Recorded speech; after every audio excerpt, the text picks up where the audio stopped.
T9 news के पहले episode में आप सभी का स्वागत है। मैं हूं विजय तिवारी और आज पहले एपिसोड में मऊगंज के युवा समाज सेवी एडवोकेट मृगेंद्र सिंह सेंगर मौजूद हैं।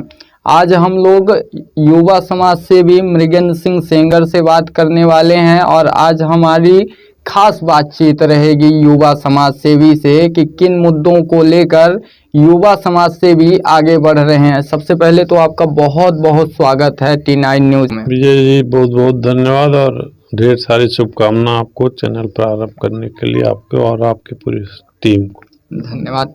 सबसे पहले मेरा सवाल है कि आप क्या रहा आपका शुरुआती जीवन और कब आपने अपनी पढ़ाई पूरी की, कब से राजनीति की तरफ आपका झुकाव गया? मेरा राजनीतिक जीवन जब मैं लॉ कर रहा था और प्रथम वर्ष में था, उसी समय से मेरी शुरुआत हुई थी और द्वितीय वर्ष में मैं मनोनीत हुआ था लॉ कॉलेज के प्रेसिडेंट के रूप में, क्योंकि चुनाव तो प्रथम वर्ष के बाद बंद हो गए थे, वहीं से शुरुआत हुई थी।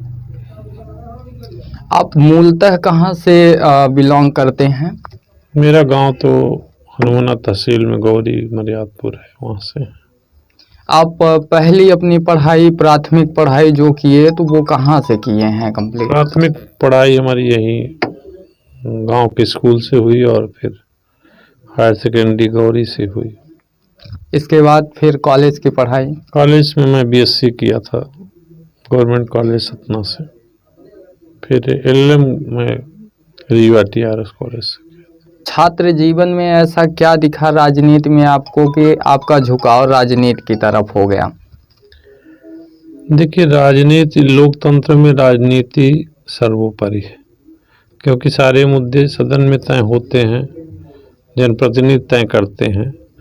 तो यदि आप समाज के लिए सोच रहे हैं, समाज के बारे में सोच रहे हैं, तो जाहिर है कि राजनीति में भाग लेना पड़ता है। आप मऊगंज विधानसभा से पूर्व में एक बार विधानसभा का चुनाव भी लड़ चुके हैं। 2018 में मैं बहुजन समाज पार्टी के टिकट पे यहाँ चुनाव लड़ा था और विषम परिस्थितियों में मेरे को 28,500 वोट मिले थे। आप जब चुनाव लड़े थे तो चुनाव में आपके मुख्य मुद्दे थे क्या थे और किन मुद्दों को लेकर आप जनता के बीच जा रहे थे? मेरा मुख्य मुद्दा शिक्षा, स्वास्थ्य और रोजगार, जिसका अभाव मऊगंज में है, वही था और आज भी वही मुद्दा मेरा है। आप जब विधानसभा का चुनाव हार गए, इसके बाद आपने बीएसपी पार्टी छोड़ दी, उसका क्या कारण रहा कि आपने बीएसपी पार्टी छोड़ दी? देखिए, पार्टी एक हिसाब से सारी पार्टियां अच्छी हैं, सबके अपने अपने सिद्धांत हैं। मैं किसी पार्टी का कोई विरोधी नहीं हूँ। जहाँ तक छोड़ने की बात है तो बीएसपी जिन मुद्दों को लेके चली थी, कहीं ना कहीं उसमें भटकाव आया और भटकाव जो लोग यहाँ पे लीडरशिप कर रहे थे उनमें नेतृत्व क्षमता नहीं थी और वो मुद्दे से भटक रहे थे, इसलिए हमने पार्टी छोड़ा और कोई बात नहीं थी। बीएसपी छोड़ने के बाद आप किस पार्टी में गए? बीएसपी के बाद मैं कांग्रेस में गया। अभी किस पार्टी में? अभी कांग्रेस में। तो कांग्रेस में ही रहने का विचार है या फिर आगे चलकर कोई विचारधारा बदल भी सकती है? देखिए, हम मऊगंज का विकास चाहते हैं। 3 एजेंडे हैं मेरा, शिक्षा, स्वास्थ्य और रोजगार। इसके लिए हमें जो भी बलिदान देना पड़ेगा हम तैयार हैं इसके। मऊगंज से भाजपा विधायक हैं, भाजपा विधायक भी इन्हीं मुद्दों को लेकर चल रहे हैं। क्या लगता है कि मऊगंज विधानसभा में अभी भी जिस हिसाब से शिक्षा होनी चाहिए, स्वास्थ्य होना चाहिए, रोजगार होना चाहिए, है कि नहीं है? पूर्व विधायक और वर्तमान विधायक, उनके 5 साल गुजर गए, इनके 4 साल गुजर गए। जो स्थिति है उससे आप सब अवगत हैं कि क्या हुआ क्या नहीं हुआ।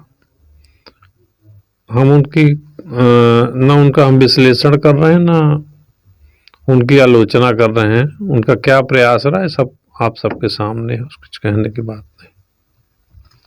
आप मऊगंज विधानसभा से ही लोकल आते हैं और मऊगंज जब अपने घर जाते होंगे गांव में, तो वहां पर तो आपको कुछ ना कुछ देखने को मिलता ही होगा कि वहां की सड़कें कैसी हैं, वहां पे रोजगार कैसे मिला है युवाओं को, अभी भी शिक्षा की व्यवस्था क्या है, स्वास्थ्य किस स्तर का है, ये देखने को तो मिलता ही होगा। बिल्कुल मिलता है। कोरोना के समय में तमाम लोगों की मैंने मदद किया, और जब मैं हनुमाना और मऊगंज जो प्राथमिक स्वास्थ्य केंद्र है उन पे वहाँ तक पहुँचा, तो वहाँ पे डॉक्टरों ने कहा कि यहाँ तो न ऑक्सीमीटर है न थर्मामीटर है, और किस सुविधा की बात की जाए। तो मैंने दोनों अस्पतालों के लिए 1-1 लाख रुपए मैंने दिए। उसके बाद सरकार भी एक्टिव हुई और ऑक्सीजन प्लांट वाले बिस्तर वहाँ पे लगे, 10-10 बेड शायद हनुमाना मऊगंज में लगाए गए। शासन ने भी अपने स्तर पे काफ़ी प्रयास किया, लेकिन अभी स्वास्थ्य, शिक्षा और रोजगार का पूरी तरह से अभाव हमें यहाँ दिख रहा। कोरोना काल के समय आपके द्वारा 1-1 लाख रुपए दिए गए, वो भी अपनी जेब से। आप ऐसे करके कितने लोगों की अभी तक मदद कर चुके हैं और अभी तक आपकी मदद से कितने लोगों को लाभ पहुंचा है? केवल कोरोना काल मैंने 20 लाख रुपए की मदद किया लोगों की। ये सिर्फ कोरोना काल की बात है? कोरोना काल की बात है, ये केवल कोरोना में 2020 और 21 की बात है। बाकी हमारे पास कोई कैलकुलेशन नहीं है, लेकिन ऐसा कोई दिन नहीं है जिस दिन मैं 5,000 10,000 रुपए की मदद नहीं करता। वो आज का दिन भी ऐसा ही है। आज भी मैंने एक बच्चे का बीमार थी, एक छोटा बच्चा अपनी गौरी का है, तो उसकी मैंने मदद किया, और एक कैंसर पीड़ित है उनकी मैंने मदद किया। कल भी मैं एक बच्चे का जिसका पैर कट गया उसकी मैंने मदद किया, और वो बनारस में भी बेचारा स्वास्थ्य लाभ ले रहा है, ईश्वर करे वो ठीक हो जाए। कितने साल से आप लोगों की लगातार मदद कर रहे हैं? ये जब से मैं मदद लायक हुआ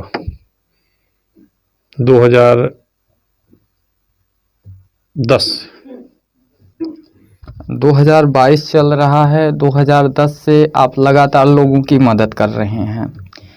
क्या लगता है कि इस बार मऊगंज विधानसभा का जो चुनाव होने वाला है, इसमें जनता आपके साथ रहेगी या फिर नहीं? देखिए, जनता की जहाँ तक बात है, जनता का स्नेह आशीर्वाद हमारे साथ हरदम रहता है। चुनाव में अलग मुद्दे होते हैं, चुनाव में भटकाऊ मुद्दे होते हैं, जनता भटकती है, तमाम तरह के इमोशनल कार्ड खेले जाते हैं, उनमें उनका जो मनोबल है, विचारधारा है, वो कहीं डिग जाती है, वो अलग विषय हो गया। लेकिन जहाँ स्नेह आशीर्वाद की बात है, पूरा भरपूर स्नेह आशीर्वाद हमको पूरी विधानसभा में मिलता है, और मैं सब लोगों का आभारी हूँ। जितने भी आदरणीय हैं, श्रद्धेय हैं, हमारे भाई हैं, मैं सबका आभारी हूँ। मऊगंज की जनता भी ये वीडियो देखेगी, और मऊगंज की जनता के लिए आपका क्या संदेश रहेगा कि क्या इस बार आप आ रहे हैं मैदान में या फिर नहीं आ रहे हैं? देखिए, हमने कहा ना कि हम तो मऊगंज में शिक्षा चाहते हैं, स्वास्थ्य चाहते हैं, रोजगार चाहते हैं। कोई एश्योरेंस करेगा यदि, तो स्थितियां बदल सकती हैं, और अन्यथा ये लड़ाई हमारी जारी रहेगी। और जरूर हम यहाँ पे आए हैं तो हम अभी चुनाव में सहभागिता अपनी निभाएंगे। आपके द्वारा कुछ व्यापार भी किया जाता है? नहीं, व्यापार क्या, कृषि है, वकालत है, और एक स्कूल है हमारा। वो हालांकि कोई व्यापार नहीं है, उसको व्यापार से हम जोड़ के नहीं देखते हैं। वो तो शिक्षा का मंदिर है, पुनीत कार्य है, उसमें पूरी शिद्दत से हम काम करते हैं। जितनी कमाई आप करते हैं उतना तो दान में ही आपका चला जाता है, तो बाकी कुछ है भी नहीं हमारे पास। लोगों की सेवा। कोरोना काल की अगर बात की जाए तो कोरोना काल में बहुत से समाज सेवी आए, बहुत से समाज सेवी गए, या विधायक की अगर बात की जाए या फिर सांसद की बात की जाए, भाषणों में तो तरह तरह के भाषण सामने आते हैं। लेकिन कोरोना काल में जिस वक्त पब्लिक को मदद की ज़रूरत थी, उस हिसाब से मदद नहीं मिल पाई। आपके मन में कैसे आया कि अब जनता की मदद की जाए? नहीं, देखिए मदद तो मैं पहले से भी कर रहा हूँ। उस समय हमारे पास फ़ोन आते हैं कि कोई हमारा भाई हैदराबाद में है, कोई बेंगलोर में है, कोई अहमदाबाद में है, कोई सूरत में है, वो घर आना चाह रहा था या कोई इलाज के लिए किसी को ज़रूरत थी, तो मैंने उनकी भरपूर जिन्होंने हमारे पास फ़ोन किया और वो सारा हमारे पास वो दस्तावेज मौजूद हैं। कोई ये नहीं कह सकता कि नहीं, नहीं ये आप ऐसे बात कर रहे हैं। उनको मैंने सबको मदद की। अभी कुछ दिन पूर्व सोशल मीडिया के माध्यम से खबरें चल रही थीं कि आप जब विधानसभा चुनाव हार गए, इसके बाद आप मऊगंज विधानसभा में दिखाई ही देना बंद कर दिए और चुनाव आते ही फिर से मऊगंज विधानसभा में दिखने लगे। नहीं, ये तो देखिए क्या है, ये तो जो ओछी मानसिकता के लोग हैं उनके द्वारा ये र्यूमर इस तरह का फैला जाता है। हम तो हरदम जब किसी ने आवाज़ दिया हम यहाँ पे हाजिर मिले और आप सब इस बात का आकलन कर सकते हैं, या तो फिर हम उसका आपको पूरा डाटा दे सकते हैं कि हम कितने दिन यहाँ रहे, कितने दिन कहाँ रहे और हम कहीं रहते हैं। हम दिल दिमाग से हम मऊगंज में रहते हैं, ये हमारी जन्मभूमि है। बिना किसी स्वार्थ के, बिना किसी लालच के, बिना किसी प्रलोभन के हम अपने लोगों के बीच रहते हैं और जितना संभव होता उतनी हम मदद करते हैं। ये तो अफवाह फैलाने वाले लोग हैं, जिनके पास कोई मुद्दा नहीं है, भटकाव है जिनके जीवन में, तो वो तो यही बात करेंगे। क्योंकि जो सोशल मीडिया पे पोस्ट आ रही थी और कई तरह तरह की पोस्ट किए जा रहे थे, टारगेट सिर्फ और सिर्फ आपको किया जा रहा था। जबकि अगर मऊगंज विधानसभा को देखा जाए तो मऊगंज विधानसभा में कई नेता हैं, लेकिन टारगेट सिर्फ आपको किया गया। आप सबका स्नेह, आशीर्वाद और सारी जनता का झुकाव हमारी तरफ है, इसलिए स्वाभाविक है कि टारगेट हम ही को किया जाएगा। आप जगह जगह पे जहाँ पे खेल का भी कार्यक्रम होता है वहाँ भी जाते हैं और युवाओं को प्रोत्साहित करते हैं कि खेल के प्रति आगे आएं। क्या संदेश है युवाओं के लिए? युवाओं के लिए मेरा संदेश ये है कि खेल के माध्यम से वो आगे बढ़े, खेल उनके लिए जीवन में एक सफलता का मार्ग बने और खेल के माध्यम से खेल कोटे से तमाम तरह की भर्तियां हो रही हैं और अभी अग्निवीरों की भर्ती हो रही है, तो उसमें फिजिकल फिटनेस चाहिए और वो खेल से ही संभव है, इसलिए हम उसको बढ़ावा देते हैं। और हमारे हिसाब से तो एक बेहतर स्टेडियम हर विधानसभा के कम से कम 10 जगहों पे होना चाहिए जहाँ हमारे भाई और युवा प्रैक्टिस कर सकें और आगे बढ़ सकें। अभी मऊगंज विधानसभा में ऐसा लगता है कि खेल के लिए मैदान नहीं है। नहीं है, मैदान कहाँ है? आपके मऊगंज देवतला में तो स्टेडियम भी है। हमें तो अफसोस है कि ना मऊगंज में कोई स्टेडियम है, ना हनुमाना में कोई स्टेडियम है। अब छोटी जगहों की क्या बात की जाए।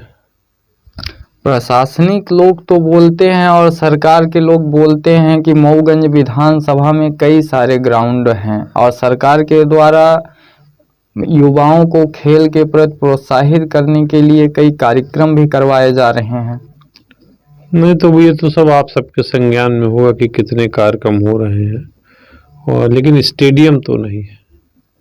मऊगंज में स्टेडियम बनना चाहिए, बिल्कुल बनना चाहिए। मऊगंज में बनना चाहिए, हनुमाना में बनना चाहिए, खटखरी में बनना चाहिए, पहाड़ी में बनना चाहिए, शाहपुर में बनना चाहिए, मलेगामा में बनना चाहिए।